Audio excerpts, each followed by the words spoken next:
What's going on, YouTube? This your boy King Gabe here. Well, as you can see, I guess the shirt I'm wearing is self-explanatory. Yes, and today in this video we're gonna be discussing about issue 2 of Star Striker. A few things I want to make known before I go into that. One thing. I am very glad to have over, bring it up here, over 2,000 subscribers. So, yes, as of now, it's officially 2,167 subscribers. That's what it's reading on the upon the making of this video. Yeah. Now, chances are it's probably gonna go up a little bit more by the time this is finally uploaded, especially seeing how there's two other videos that will be then got uploaded before I even get to this one. So yeah, but as of the day that this is being recorded, March the 1st, 2,167 subscribers. So definitely appreciate you guys there subscribing, and like I say, still keep telling your friends about all this, sharing the word and all that about what's going on the channel, all the different stuff that we got here, comic updates, toys, going to church, random stuff, royal talks, all that.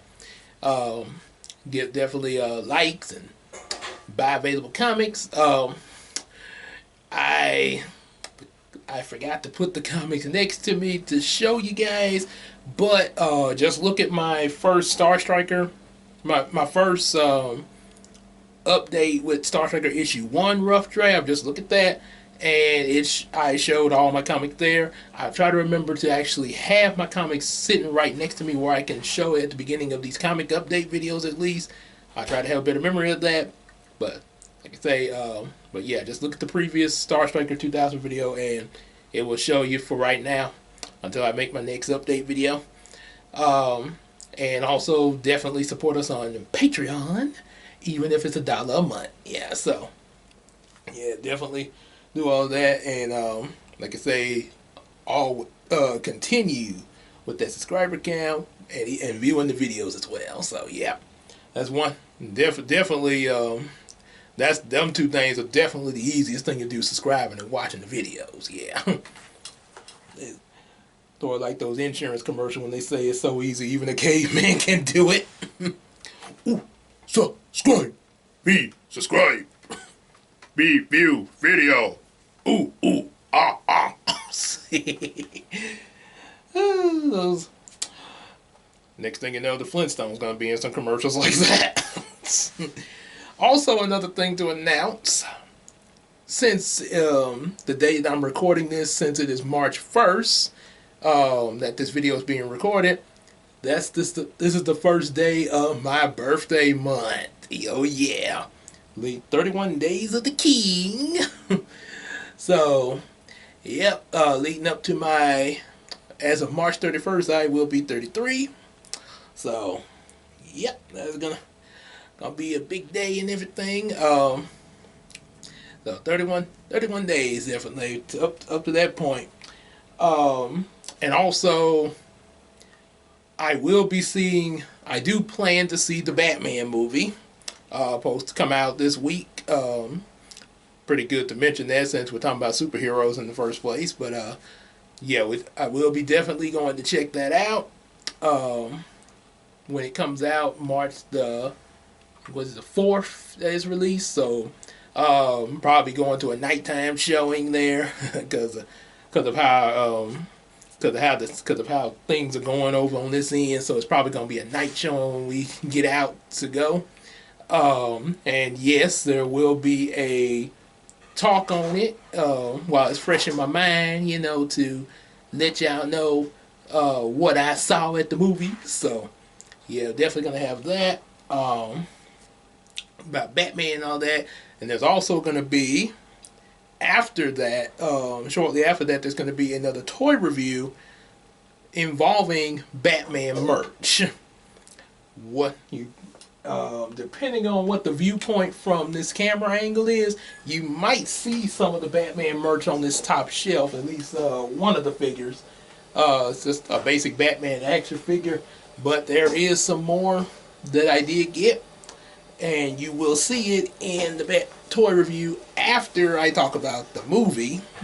So definitely look forward to that, as well as also other toy reviews, more comic updates, and also Royal Talks there. Which I guess one other thing I can kind of let you guys in on is what we plan for the next Royal Talk to be. It's gonna be the first Sonic movie. Reason why, because we all know towards the end of March, I think like the last couple of weeks, the Sonic movie, I think it's like March 22nd, I think it's going to be, but I know it's going to be toward the end of the week, and more than likely I'm definitely going to check that out as well. Sonic 2 might be my birthday when I get around to it, but I will be checking it out. Look forward to it. So we're definitely going to do a Royal Talk of the Sonic 2 movie. Yep, that's definitely going to be, the Sonic movie, the first Sonic movie that's already out on DVD and everything. So be on the lookout for that. That way we can be done talked about that before Sonic 2 comes out. Might possibly be some other Royal Talks before Sonic 2. Not completely sure yet, but if you've seen the previews from last month of upcoming videos that I think like before Valentine's Day, you probably can guess what movie was supposed to be. We're supposed to have a Royal Talk on, but apparently we're gonna have to push it in favor of doing Sonic first. So, yep. So yeah, but you'll see when it happens though. So anyway, I've rambled enough about updates, and now for the major update with Star Striker issue 2. Star Striker 2000 issue 2. Gotta make sure that's clarified, because there's a difference between Star Striker 2000 and Star Striker, two different Star Striker universes. So, little recap of the first issue that, was previously done a while back here ago.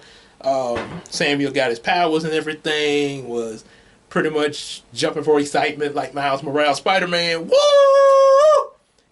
What's up, Danger? Took on 3 crooks, Derek, Gilbert, and Zach, that ended up mutating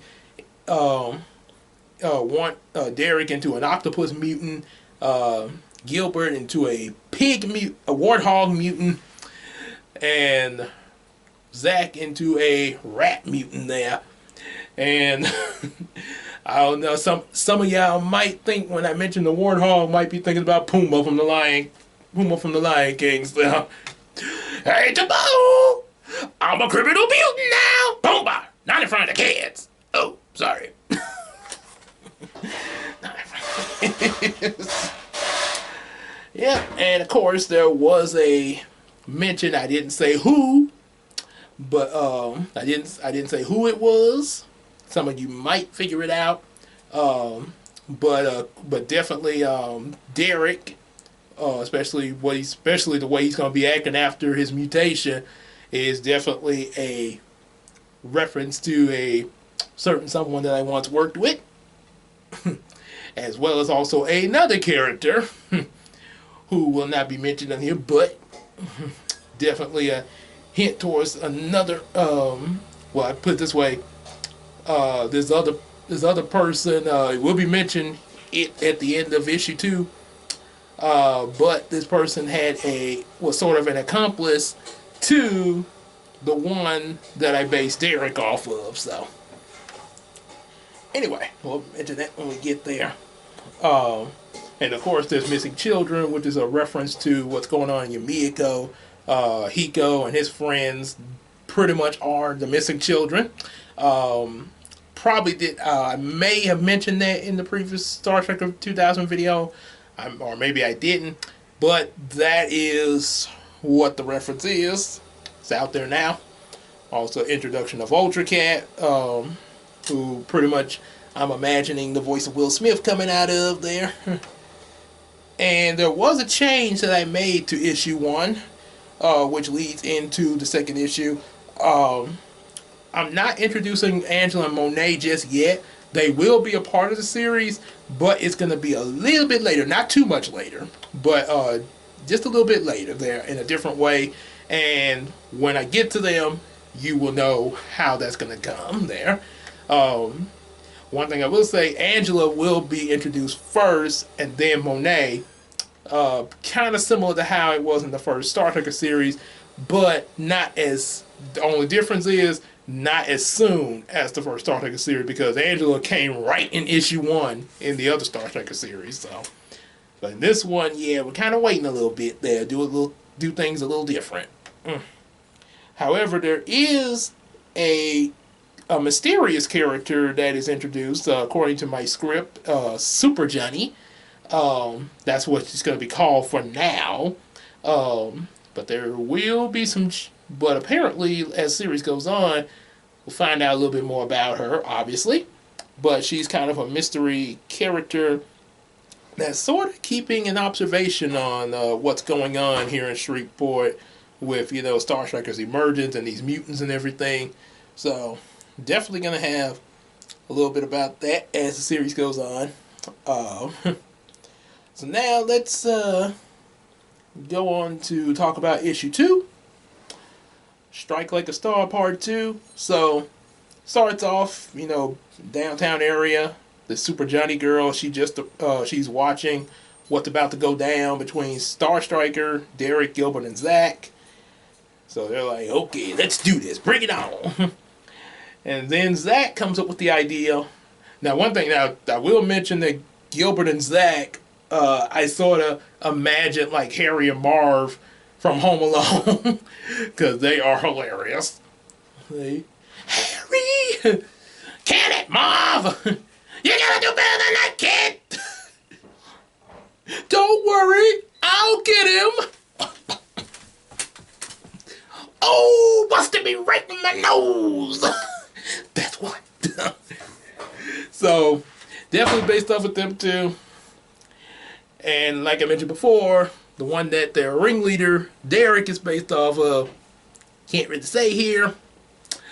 But, yeah, definitely was someone that I worked with before. So anyway. So the kid, So first thing Zach mentions is that, well, hold on a second. If the kid's going to use a silly code name, we should do it too. Like, please tell me you're joking. No, I'm serious. It may sound crazy, but look at us. He's in a silly costume with a silly name. We're freaks of nature. Why not? Just for the heck of it. Derek agrees to this. Like, okay, fine. Let's do it then. And Derek says, all right, Star Striker, the Shreveport Defender. It's time for you to face our combined wrath. Pumo, the brickhouse warthog that craves a challenge just as much as he craves his next meal. So Gilbert's name is changed to Pumo, now in his mutant form. Pumo. P-U-M-O. Almost kind of, yeah, I know Pumo is P-U-M-B-A, but yeah. One idea behind the Pumo name is more so to rhyme with sumo. Kind of put you in the mind of a sumo wrestler. So anywho, so then of course, then he goes over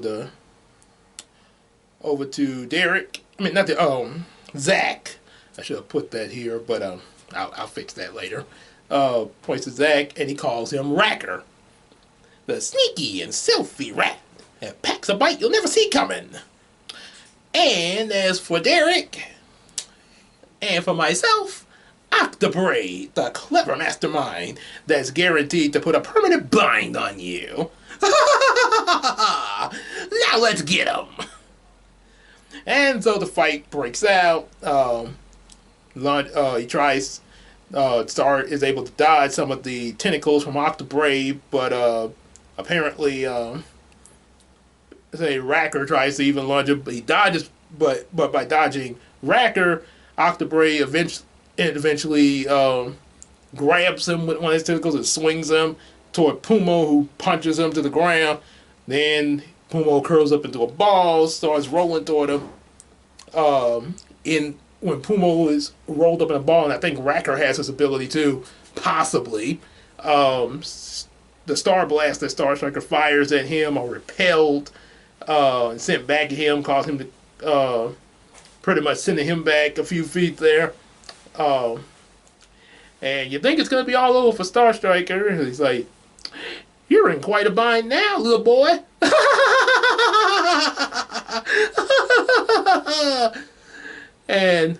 But suddenly, Star Striker's sister, Shelia, shows up. Brian's in the car with her. And she ends up spotting Octobraid, and the minute they see what's going on, she drives the car up really fast to ram Octobraid, causing him to drop Star. And so then they try to get, but Shelia gets their attention by punching Racker in the face. Just imagine, because I kind of imagine it's actually Shelia is actually just like Star Striker is based off one of my cousins. Shelia is based off of his sister, who also I imagine being mixed with a little bit of Raven-Symoné there, like the way she was in That's So Raven. Now imagine That's So Raven being the sister of a superhero. So and her punching a rat across the face, a mutant rat. Then so Raggar's like, "Oh no, you didn't. Big mistake, little lady." and just when they're about to kind of gang up on Shelia for interfering, that little distraction allows Star Striker to instantly hit them with multiple Star Blasts. Then he quickly grabs Racker by his tail, spins him and knocks him into Pumo. Then gets Octobraid by his tentacles and spin him around up in the air and then back to the ground. Similar to Superman with Darkseid a little bit, when you feel like I live in a world made out of cardboard, always being afraid maybe I'm gonna hurt somebody or break something. But you can take that, can't you, big guy? What we have here is a rare opportunity for me to just cut loose and show you just how powerful I really can be. Dun dun dun dun dun dun dun dun. Whoa! And go flying through several different buildings. Now, of course, Star doesn't do that. He could possibly do that. Yeah, if he really taps into his powers like Superman did, it's a possibility Star might be able to pull that off. Hey, I'm still kind of working that out. But, I don't. But, yeah, chances are he's probably gonna be like, wait a minute, that's gonna be a lot of property damage. Unless, of course, it's something like Avengers, and you got a whole alien invasion. Yeah, you can't really help that then. So, anywho, don't try to fall off the subject. So, of course, they're all knocked out, and he even uses his super speed to tie them all up using Octobraid's tentacles. And, of course, Lisa comes and congratulates Star Striker for a job well done and requests for him to come by the house, with a wink, kind of implying, I know who you really are behind that mask. She just doesn't come out and say it. And, of course, Star probably realizes, okay, she knows. Yes, Commissioner, I will meet you at your house. Wink. Brian doesn't really catch on to this. He's like, you didn't tell him your address. He'll find us. Yep. And I'm kind of thinking, just like with Naomi and Yumiko, that I'm probably going to make Brian autistic too. He's still going to be a genius. Yeah, he's still, but yeah, he might be autistic as well. Because, you got some autistic genius, rocket scientists out there, yeah. Probably no more than probably I do. Sort of like Nicole on TikTok with all the information she knows about bugs there. So it, and one reason why, because since I kind of basing Brian off of Tom Holland Spider-Man, as well as a friend of mine that I used to work with at Kroger, yeah, I figured that'd be a good little mix because a lot of people kind of assume that a lot of the characters in the MCU are autistic, and Tom Holland's on the list, as well as also Drax from Guardian of the Galaxy. She just told you. You just said your darkest secret. You must be so embarrassed. Do me. Had to mention that since I mentioned Drax. One of the funniest scenes of him in the movie. A friend of mine got mad at why he was laughing so much like that after the first movie. He was real serious. Well, I guess he wanted to kind of just chill and lay back since now he has friends now. Never know.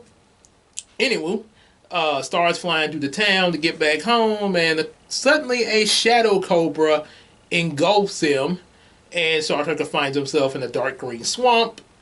A shadow dome that's encased, a swamp encased shadow dome with some dark green cobras kind of surrounded him, and then of course their master steps out. Oh, and one of the lines he mentions say, "Okay, I'm warning you, you little Eden serpents. Don't try these sneaky tricks or else."